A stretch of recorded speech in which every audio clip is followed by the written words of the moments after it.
Hi hello welcome to banking bus. ఈరోజు useful information ఉండే టాపిక్తో మేము ముందుకు వచ్చేస్తున్నాం. మరి ఇంకెందుకు ఆలస్యం, స్టార్ట్ చేసేద్దామా? యూనియన్ బ్యాంక్ అతి తక్కువ ప్రీమియంతో టర్మ్ ఇన్సూరెన్స్ పాలసీ ఒకటి లాంచ్ చేసింది. అదేంటో డీటెయిల్డ్గా తెలుసుకుందాం. ఆల్రెడీ యూనియన్ బ్యాంక్ అకౌంట్ ఉన్న వాళ్ళైనా లేదంటే న్యూ అకౌంట్ ఓపెన్ చేసుకొని కూడా ఈ టర్మ్ ఇన్సూరెన్స్లో మనం ఎన్రోల్ అవ్వచ్చు. ఈ టర్మ్ ఇన్సూరెన్స్ తీసుకోవాలంటే ఎలిజిబిలిటీస్ ఏంటి అని ఆలోచిస్తున్నారా? ఎలిజిబిలిటీస్ ఏంటంటే 18 సంవత్సరాల నుంచి 60 సంవత్సరాల మధ్య వయసు కల వారు ఎవరైనా ఇందులో ఎన్రోల్ అవ్వచ్చు. నేచురల్ డెత్ మరియు యాక్సిడెంటల్ డెత్ రెండింటి కవరేజ్ ఇన్సూరెన్స్ వల్ల ఉంటుంది. పాలసీ పీరియడ్ ప్రతి సంవత్సరం జూలై 1 నుంచి నెక్స్ట్ ఇయర్ జూన్ 30 వరకు ఉంటుంది. సేవింగ్ అకౌంట్కి ఉండే నామినీ ఈ టర్మ్ ఇన్సూరెన్స్కి అప్లికబుల్ అవుతుంది కనుక ముందు మన అకౌంట్లో నామినీ ఎవరున్నారో చెక్ చేసుకొని అప్పుడు ప్రాసెస్ స్టార్ట్ చేస్తే మనకి బెనిఫిట్. ప్రీమియం వచ్చేసరికి ఇది 1 lakh నుంచి 10 lakhs కవరేజ్ వరకు ఉంటుంది. మనం ఎంచుకునే సమ్ ఇన్సూర్డ్ పై ప్రీమియం డిపెండ్ అయి ఉంటుంది. 1 lakh తీసుకోవాలనుకుంటే కనుక ₹262.48 ప్రీమియం డెబిట్ అవుతుంది. 2 lakhs అయితే ₹524.96. 5 lakhs అయితే ₹1312.40. 10 lakhs అయితే ₹2624.79 ప్రీమియం పడుతుంది.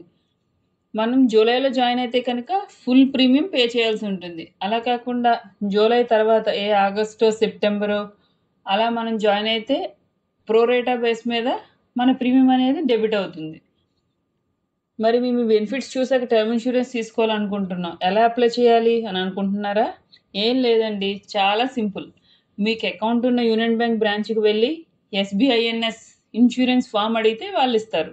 ఇందులో మీ అకౌంట్ నెంబరు, మీ డేట్ ఆఫ్ బర్త్, మీ కాంటాక్ట్ నెంబర్, నామినీగా ఎవరినైతే ఇవ్వాలనుకుంటున్నారో వాళ్ళ నేము, ఆ nominee date of birth mention చేసి సైన్ చేసి వాళ్ళకి అప్లికేషన్ సబ్మిట్ చేయడమే.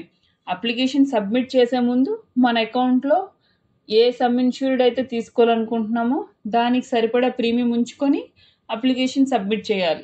ఎందుకంటే మనం అప్లికేషన్ సబ్మిట్ చేసిన వెంటనే మన అకౌంట్లో ప్రీమియం అనేది డెబిట్ అయిపోతుంది. ప్రతి సంవత్సరం పాలసీ ఆటోమేటిక్గా రెన్యువల్ అవుతుంది. దీనికి మనం చేయవలసిందంతా ప్రీమియంకి సరిపడా అమౌంట్ ఉంచుకుంటే సరిపోతుంది. మరి ఇన్సూరెన్స్ చేసేసుకున్నాం.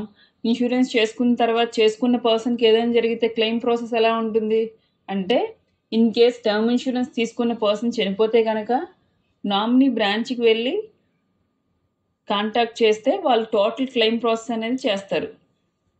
ఈ వీడియో బాగా యూజ్ అయింది కదా, మరి ఇంకెందుకు ఆలస్యం, మీ కాంటాక్ట్స్లో ఉన్న వాళ్ళకి కూడా ఈ వీడియో షేర్ చేయండి. నా వీడియో నచ్చిందా? అయితే లైక్ చేయండి, కామెంట్ చేయండి, ఛానల్ని కూడా సబ్స్క్రైబ్ చేసుకోండి. Thanks for watching.